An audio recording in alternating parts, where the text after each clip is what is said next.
Queen Jhansi. Welcome to the kingdom of queen Jhansi. இப்போ பசி எடுக்காத குழந்தைங்களுக்கு பசி எடுக்கக்கூடிய ஒரு உணவை நான் இப்போ சொல்றேன்.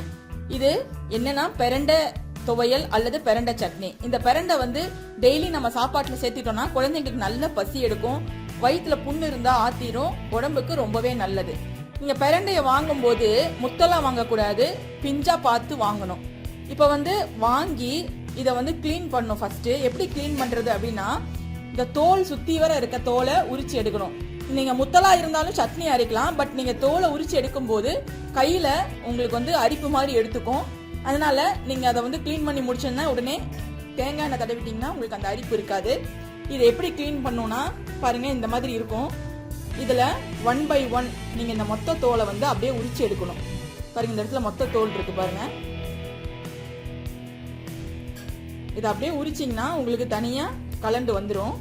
உள்ள இருக்கிற பார்ட்டை தான் போடணும், வெளியே இருக்க தோலை போடக்கூடாது. இப்படியே நம்ம உரிச்சு எடுக்க வேண்டியதுதான் 1 by 1. கொஞ்சம் பொறுமையா தான் செய்யணும், ஏன்னா நமக்கு உடனே வேலையாகாது. உள்ள கொஞ்சம் தான் கிடைக்கும் அந்த ஃப்ளஷி ஏரியா. ஸோ இப்போ பாருங்க, இந்த மாதிரி தான் கொஞ்சம் கொஞ்சமா உரிச்சு எடுக்கணும். இப்போ பாருங்க, இந்த இடத்துல நான் வந்து உரிச்ச தோலெல்லாம் வச்சிருக்கேன். இது வந்து நமக்கு வேண்டாம், இதெல்லாம் தோல். இப்போ வந்து இதுல வந்து இவ்வளவுதான் நமக்கு கிடைச்சிருக்குது, கொஞ்சம் தான் கிடைச்சிருக்கு. இப்போ வந்து இது வந்து உள்ள இருக்கிற இன்னர் பார்ட். இதை வச்சுதான் நம்ம துவையலோ சட்னியோ அரைக்க போறோம். இப்போ எல்லாத்தையும் நான் கிளீன் பண்ணிட்டு எப்படி அந்த சட்னி அரைக்கிறது அப்படின்னு சொல்றேன். உடம்புக்கு இது ரொம்பவே நல்லது.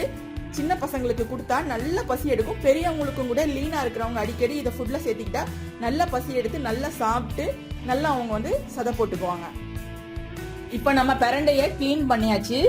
ஒரு கடாய் அடுப்புல வச்சு அதுல 4 ஸ்பூன் அளவுக்கு எண்ணெய் ஊத்திக்கலாம்.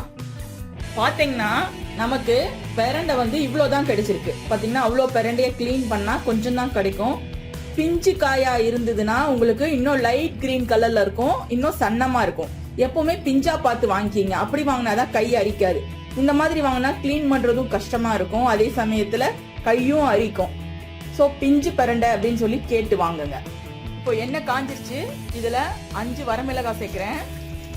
பாத்தீங்கன்னா எண்ணெய் வந்து நல்லெண்ணெய் சேர்த்துக்கோங்க, அதுதான் வந்து உடம்புக்கும் நல்லது, ருசியும் அதிகப்படுத்தி கொடுக்கும். இப்போ இதுல நம்ம பிரண்டைய சேர்த்துக்கலாம். ஃபர்ஸ்ட் பிரண்டை நல்லா வதங்கட்டும். பிரண்டை நல்லா வதங்கினதும் அதுல சின்ன வெங்காயம் ஒரு 2 கை அளவுக்கு, சுமாரா ஒரு 100 கிராம் சேர்த்துக்கோங்க.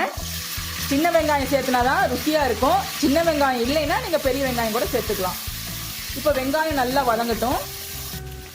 இப்போ வெங்காயம் நல்லா பொன்னிறமா வதங்கினதும் 2 தக்காளியை கட் பண்ணி அதிலே சேர்த்துக்கலாம். தக்காளி நல்லா மேஷ் ஆகி வதங்குற வரைக்கும் நம்ம இப்போ வெயிட் பண்ணலாம். இப்போ இதுக்கு தேவையான அளவுக்கு உப்பு சேர்த்துக்கலாம். எப்பவுமே பார்த்தீங்கன்னா வெங்காயம் தக்காளி வதங்கும் போதே உப்பு சேர்த்துட்டா கொஞ்சம் சீக்கிரமா வதங்கிடும். இது வந்து ஒரு டிப்ஸ்ன்னு வச்சுக்கலாம்.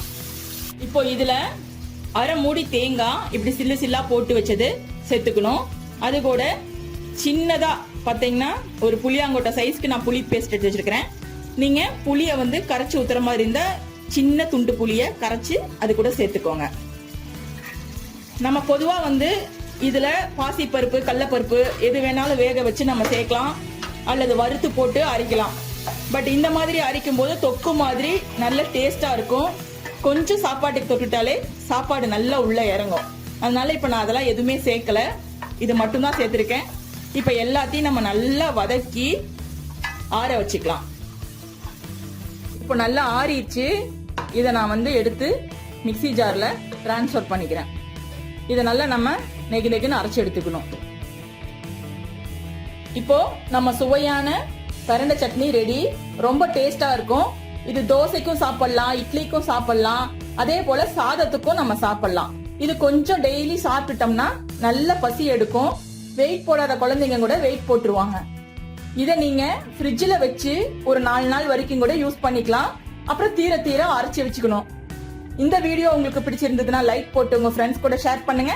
மறக்காம நம்ம யூடியூப் சேனல் குயின் ஜான்சியை சப்ஸ்கிரைப் பண்ணிடுங்க. குயின் ஜான்சியின் ராஜாங்கத்துக்கு வருகை தந்ததற்கு மிக்க நன்றி. Please like, share and subscribe.